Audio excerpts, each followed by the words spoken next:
เพิ่นว่าห้อยใหญ่ห้อยห้อยทำคำสอนเจ้าคือคำสอนนั้นของพ่อมาฟังไปอีกตามยึดอกเลยนอหลับไว้คือความแม่นเปียแล้วเด้อคนไทยอ้อยอ้อย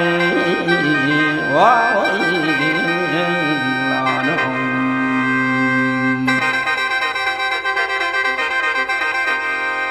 มาบัดนี้ฟังอีกก่อนพี่น้องคำสอนพอเอามาไข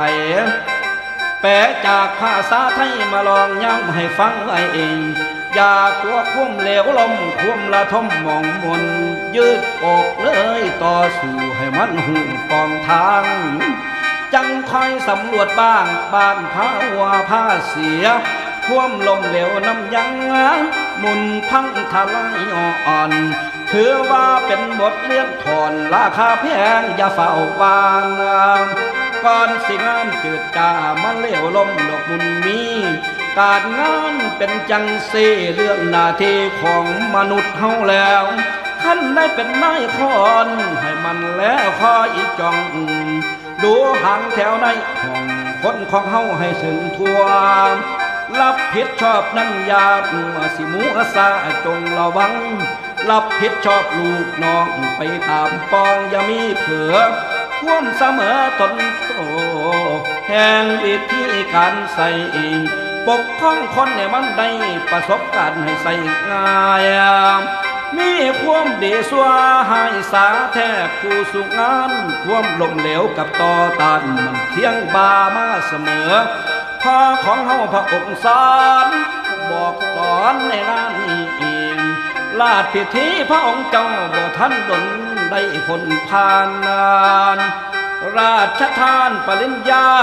อยู่จุฬาจอไว้นี่วางบ่อน้ำในวันเทดีหลักฐานโอ้ยอ้อยในวันเทนิรทานก็คือแงมที่11 เดือนกรกฎาคมเดือนดอก40บ่อน้ำสาอามหนทางเดินไปหน้าบ่เคยมานั่นพ่อเถื่อขั้นบ่ไปกับบ่หูเน่งสู่ตรงฝ่าฟันอุปสรรคบ้านั้นก็หรือว่าปัญหายืดอกมาลองหลับอย่าแวนีเราวังใบแอมตัดสินใจหรือกัดแฉวแอมอกเลยเข้าไปใส่งามคำเอ้ยคำเอ้ยคำควมลมเหลวเกิดบ่ได้ขันใจเจ้าแม่นแกนแข็